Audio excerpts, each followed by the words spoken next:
Hey guys, a couple of real important things we're going to talk about here when we're dealing with severe back pain. One of the things we have to think about are things that we do that can trigger that severe back pain.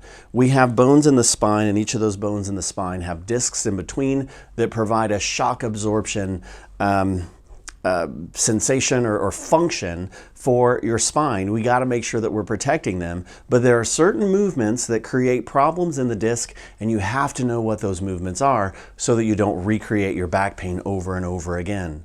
That movement is a combination of bending and twisting, and that happens for a lot of different reasons. Let's just imagine for a moment you need to pick something up off of the floor.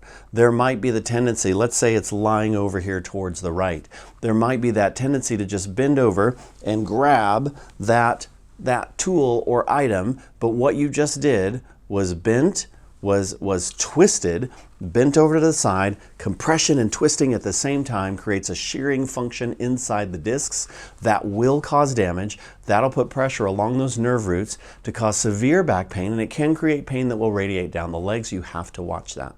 So any kind of bending and twisting is a problem.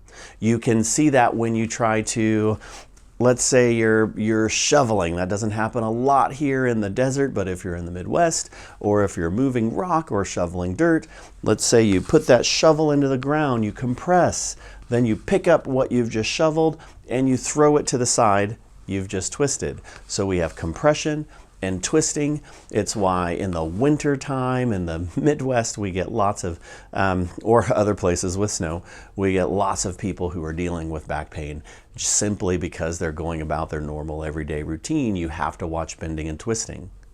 But it doesn't have to be as simple as using a shovel. You could be trying to pick up a pencil or something, and that pencil doesn't seem like it's very heavy, but just reaching over, bending and twisting at the same time is a problem. Or let's say you lift an object. One of the things we have to do is make sure that we're holding that object really close to us, because if you hold it farther away from you, that's going to place more pressure on your back.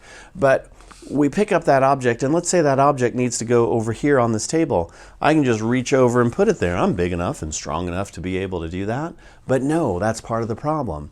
When we compress the spine by holding something and then twist to be able to put it away, those two motions are problematic. You want to avoid them at all costs. You do those over and over again, and the healthiest spine will eventually be damaged. You're watching this video right now because you don't have the healthiest spine. You will do damage if you have a lot of bending and twisting at the same time. We've got to watch that.